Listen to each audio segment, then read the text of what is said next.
We've got Jay Mohr in studio. Jay Mohr, first time in Nashville. Welcome to Nashville, sir. I dig it, bro. I had shrimp and grits for breakfast from room service. That's how you know you're in Nashville. When you look at the breakfast menu, and instead of eggs, the first thing it says is shrimp and grits, y'all. Something that you really normally look forward to eating at 6 p.m. I look forward to it. I went to bed because you got to leave that little in the hotels now. You fill out your room service order for breakfast and hang it on your doorknob with like your do not disturb. Yeah. And they come by and just collect them, unlike the honor system, I guess. Yeah.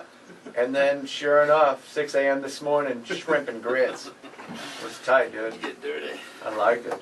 Licking my fingers like John Witherspoon. Jay is at Zanies tonight and tomorrow. Zanies.com to get your tickets. You can actually go to the box office too to get them as well. I was excited when I saw that they booked you. A big fan. I love more stories. We're going to talk about the podcast a little bit.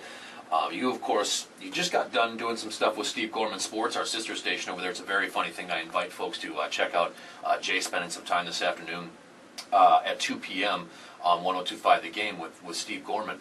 Talk to me, Jay. A lot of folks listening to us today would know you or were first introduced to you primarily from SNL. But what I want to hear is before SNL. What gets you from the point you decided to do this to get to that point where you became more on a national scale? I'll put a pin in what you said. I think most people know me from Jerry Maguire, not SNL. You're right. At all. I think you're but right. I think, but it's being on SNL is like being governor. Yeah. You're always introduced as governor, even when you haven't been governor for 40 years. Right. Like if you were governor of South Carolina. It's a great way to put in the it. 60s, when you go to like a party, they're like, right this way, governor. Sure. So when I've done 18 Tonight shows, and my intro was always, my next guest is a former cast member of Saturday Night Live. No matter what I'm promoting, that's the thing. Badge of honor, then.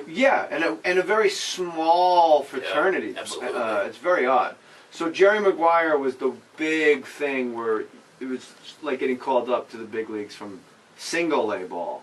Before that, to answer your question, I was just a comic, just doing bowling alleys, bars where they'd have comedy night. I was 16 years old. I remember going on stage at a mafia-run bowling alley in Staten Island called Millard Fillmore's, which was co-owned by the boxer Chuck Wepner, the Bayonne Bleeder, who decided a minute in to heckle me.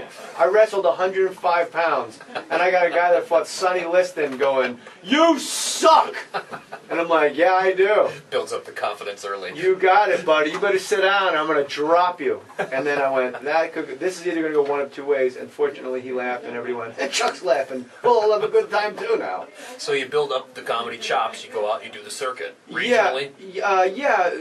New Jersey, New York, Pennsylvania, a little bit up into New England. But I was very lucky, and I think East Coast comics have a real huge advantage, and that is our circuit was an unmitigated disaster night after night. It was bars.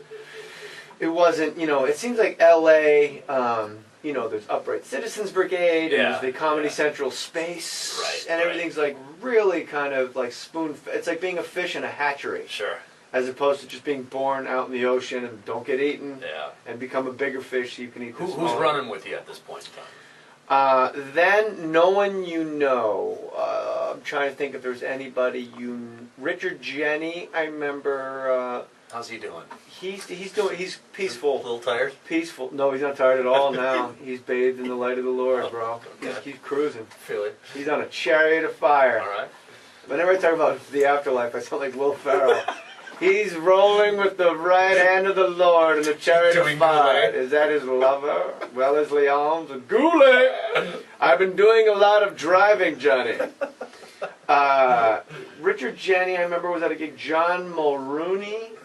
Now, these are guys that have sort of either died or settled into a day gig. Mulrooney, I think, does radio. Last I saw him was in Cleveland. He did the morning rock show there. But guys, you don't really know. I mean, you don't want to be 40 performing in a bar on a Tuesday night, you know. And then when I got to Manhattan, it was Jon Stewart, Brian Regan, Ray Romano. Everyone was new, but I knew I was very well aware of that these guys that had been doing it sort of the same time as me were much better than me. And that's a different breed of New York comic than what is kind of more today, where you've got a lot of you got the Keith Robinsons and Jimmy Nortons, and kind of more of those guys that are just looking to just tear each other up. Those are the guys I came up with. Yeah. And that has served me it served me great on stage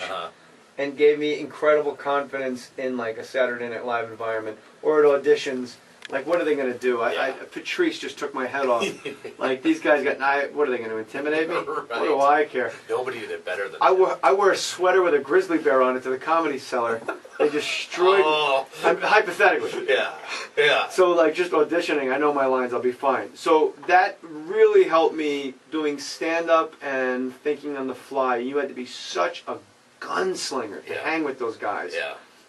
But it really gave me a disservice in personal and interpersonal relations, because you move to the West Coast and you realize that when you meet somebody and break their chops right off the bat, they just think you're a dick. Yeah. And you're like, what? We're breaking balls. You're like 5'2". It's funny, right? You're like a little short guy. You're like you're like a non-midget midget, right? You didn't think that was funny? Like, right when I met you, I attacked your height and your hairline? That wasn't cool? You and I are listening to the very funny Jay Mohr. He's in town tonight. Zanies.com to get your tickets. You can get them at the box office too.